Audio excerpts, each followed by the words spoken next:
Good morning and welcome to this very important session on English and depression due to English. Well, I'm sure that this is a very new video for you. First time you're watching such kind of videos. But in my 20 years of training, I have seen that many students, many corporate employees are facing this problem of depression. And the reason behind depression is English. They aren't able to speak. They aren't able to develop it quickly, and now they are depressed. Why this happens? Why we face depression due to English? And most important thing is how to overcome this, that I'm going to tell you. So guys, stick to this and see if you are going through this depression or not. Check it. Let's begin. Well guys, as I said, I'm training since last 20 years. And in these 20 years, I have found out that there are many people, they are about 20 and up to 50, 60, I have seen them, they go through depression. Now, recently I have seen one of my students going through this. And at that instant, I decided that I will make a video on this. What happens is, let us move forward. Many people in India especially, in this part of the world, Southeast Asian countries like India, Pakistan, Sri Lanka, Bangladesh, they are poor in English. They are good, highly educated, they want good jobs. But the problem is communication. Fluency is a problem and they get stuck there. Their career growth stops. In fact, it's like in this way, their career is plateaued. It's like flat and it's not growing, it has got stuck. Now they can't do anything about this. They are desperate. They're very desperate to work on their communication and they try all the methods, very desperate. And then when they see no change in their fluency in communication, slowly they lose hope, they go into depression. And I have seen people, going through depression and they feel sad, they lose their self-confidence, and even their performance at office, at work, in college deteriorates. The technical performance deteriorates because they feel like they're inferior and there is no hope at the end of the day, they feel like. And this I have seen in many students, many corporate employees. As I said, it's very important. English has become essential. It's nearly like oxygen now. And they are doing everything, but that's not going to work. I will tell you how to come out of this depression. And I will tell you two methods here. First, all of you understand depression. Depression is the emotional state which comes from your faulty thinking. Your faulty thinking. And we don't know that we are having this kind of faulty thinking. We believe in our thoughts. We think that whatever I can see, whatever I perceive, whatever I believe is true, whatever I think is true, and you trust on your thoughts, and then depression starts. Well, talking about symptoms of depression, these people who are depressed due to English, they then avoid English, they give up working on English, they throw the books and all, they avoid English speaking environment, and they just compromise and they become helpless. Nothing now. I'm not going to do anything. It's over, my career is finished. I have seen many people.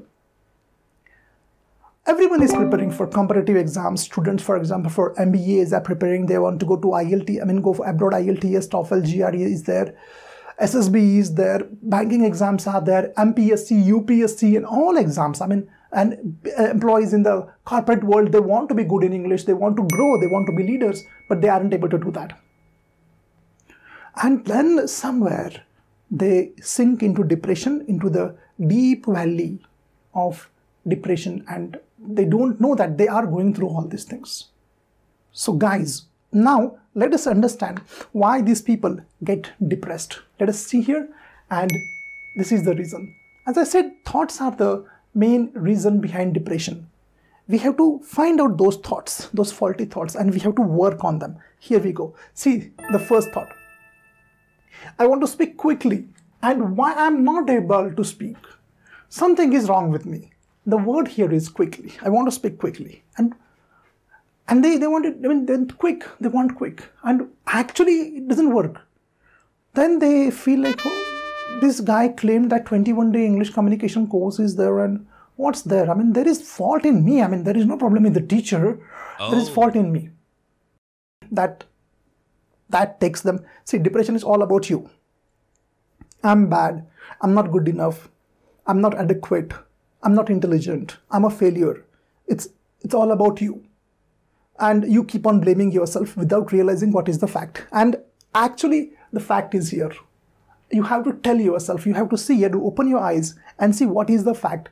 And you have to dispute and replace this faulty thought with new healthy thoughts. Now let us see what is the reality and how to find out the reality. I should not believe in fake claims and be realistic. I should ask a non-native but fluent speaker about his experience. Non-native, there are many YouTubers, unfortunately, they just say anything, whatever they want. They don't know what they're talking about. And they don't know what will be the effect of all these things on a student. They're afraid to tell the reality. And when these people start training, students join, and then they realize nothing had changed, they are there itself. So we have to be very open and rational and go and talk to a non-native fluent speaker. I mean, non-native means what? A person, I'm a non-native and I'm fluent speaker. If you ask me how long it has taken, I know how long it has taken to be fluent. And you can ask, don't trust me, ask a person nearby you who is not from convent school, but he is a very good communicator, ask him and you will get the answer. So this is the real thought. This is the exact thought. This is the rational thought. This is the realistic thought. But for that, go and do the research. Don't believe in all these fake claims. People can say anything. You have to decide whether to trust them or not. Next point. Now, the second part. I'm studying grammar since many months and still I'm not able to speak correctly. This is what many students tell me. I mean, when I take my admission interviews, they tell me that, sir, I'm studying grammar since 3 months, 6 months. One student told me 3 years. 3 years he's studying grammar, but there is no change. Now, when you see that, oh, my English is not improving, my fluency is not getting better, I'm studying grammar, and look at my English, I am bad. There is a fault in me, I'm not intelligent. I won't be able to speak at all. I'm not cut for that. This kind of thoughts will come to you. And now, because of this, you will be depressed. As I said, let us find out the reality. Let us dispute over all these thoughts. Check around if anyone has mastered fluency by studying grammar. Go and ask any person who is very good at, as I said, go and look for the proof. Don't believe me. Let us be rational, realistic. Go and ask a person. And I want to ask you, your grammar teacher who was teaching you grammar in school, was he fluent in English?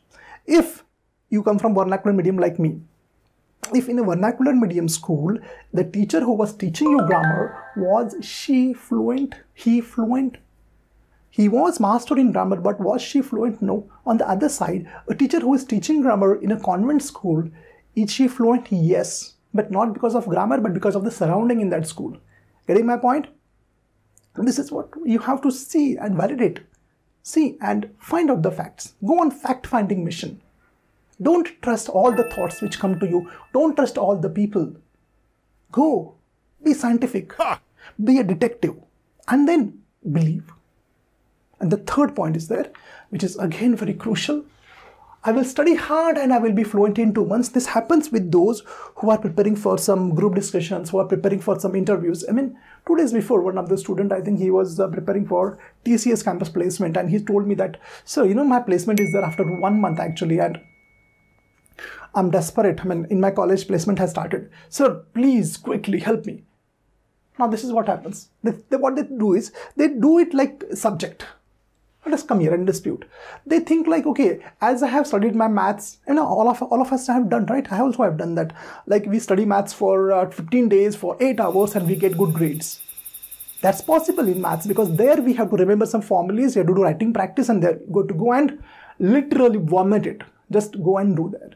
But language cannot be we can't do with this language, because language cannot be by hearted. We can't by heart a language. We can't by heart few sentences and go and speak out there. It's not going to work. What happens? You study hard. You can't say like, okay, 8 hours I'll study for English and I will be fluent in 2 months. No, it is not 8 hours. It is the habit. It is the lifestyle. There are some changes which you have to do in you for long period of time. I will say, in fact, for entire life. we think like by studying, in fact, we should not study English. Never. I mean, study is for subjects, and where syllabus is limited. Here, there is no syllabus for English communication. No, where are the sentences? Which sentences? How many sentences you're going to by heart? That we have to understand. And these things play a vital role. So, dear friend, understand, my dear friends, understand all these things. This is not a subject. You can't study and master it. Like you can't go and keep on rote learning and study hard like you studied for 12th or your engineering or whichever exam. No. It needs consistent and long-term exposure to English through different habits, which I have made my videos on this channel. So, dear friends, this is the reason why we get depressed, we get nervous, and we lose the hope. Your faulty thinking is behind the misery and depression. I remember one very nice line. The line is, "The road to depression is paved with unrealistic expectations." The road to depression is paved with unrealistic expectations, and this is the reason why we are depressed. So guys, if you are depressed, you won't be able to come back, fight back and build your communication. No, you will give up. So let us be realistic. Let us live a realistic, rational life. Let us live a very I will use the word very logical life. Let us not live in fool's paradise. Let us be realistic and stop fooling ourselves. Dear friends, the most easiest person to fool is you. And stop fooling yourself. And when you stop fooling and stop believing in all those faulty thoughts, you will develop your fluency slowly, underline, naturally. And you will be a better communicator. And you will get more success in your professional life, personal life. These are wishes from my side. So happy English learning, and say no to unrealistic thoughts and no to depression. Hope my video has helped you to live a mentally healthy life. Goodbye all of you. Thank you.